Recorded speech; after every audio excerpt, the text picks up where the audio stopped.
Fabric flags outside this Corvallis home provide a hint. The ancient art of Katazome is practiced here.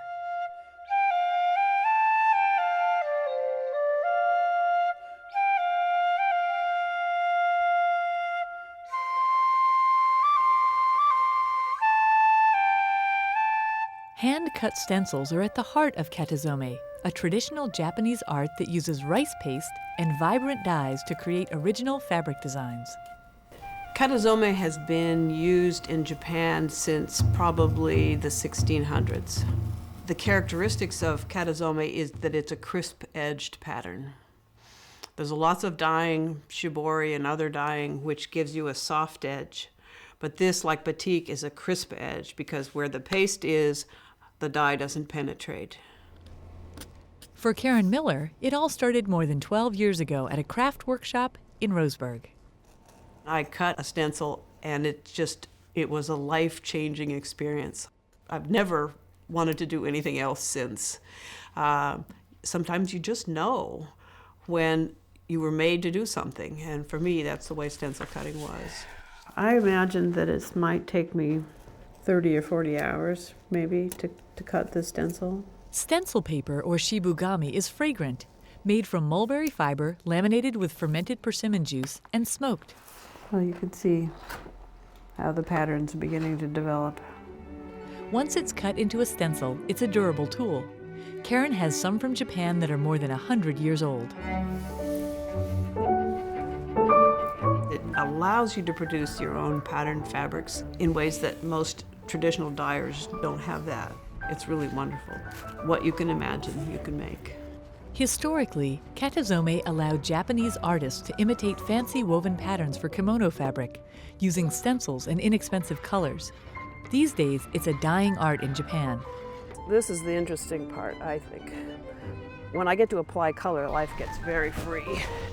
Karen's love for fabric came as something of a surprise, since she earned a PhD in zoology at Oregon State University and spent years as a marine biologist. I think only in recent years have I realized that what drew me to marine biology was at least as much the beauty of the animals as it was the scientific end of it. Traditional Japanese designs also held a natural attraction. If you look at Japanese fabrics, they're wonderful depictions of the native plants, the birds, everything that the Japanese love about their land. And for me, as a naturalist, as somebody trained in biology, to be able to depict my own natural history was really very exciting. These Mexican trout are so beautiful. My unique voice in this comes from my take on natural history, and I will depict things that no Japanese stencil carver in his right mind would ever consider doing. But what I look at is pattern. What I look at is anything that can be rendered as a black and white image can be cut as a stencil. Each handmade piece starts on the stove.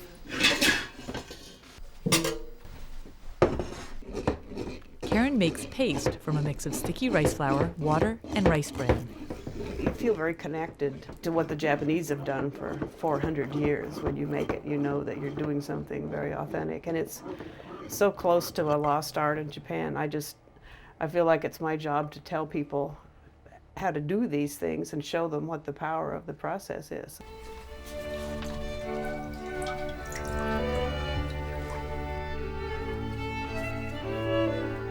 Downstairs, cut stencil and paste meet on the fabric as Karen creates her original designs.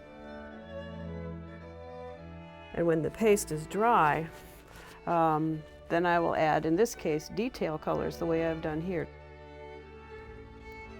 Each application of paste resists the dye and preserves the color below, so Karen thinks in layers. So we will put them up the pole and put the next piece of fabric up. She works in layers too in her crowded basement workshop. I've seen pictures of a Japanese artisan's studio, which was basically the one room of her house, and all the fabric was stretched up next to the ceiling, and she lived underneath it. At least I can live upstairs and work down here. Japanese shinchi rods hold the cloth and keep the fabric smooth as it dries. All fabrics have their own personalities. I've certainly learned that the weight of the silk or the nature of the fiber is important to consider in how I do things, and it's been a process of trial and error. Each piece of fabric she creates is a chance to blend her worlds. The science and the artist live in the same body. When I need to be analytical, when I need to know how my dyes are behaving, I can. But there's parts of this that are just enormously freeing for me. I love the application of color.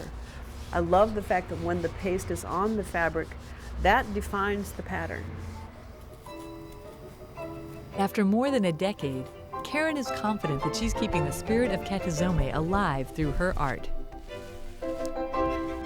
I think what I want to communicate to people who see my artwork is the reverence that I share with the Japanese who own this technique for the natural world. Even when I'm working with things that are approximating abstract, it's never for me truly abstract. It always has its source in the natural world, which is just the richest source of inspiration there is.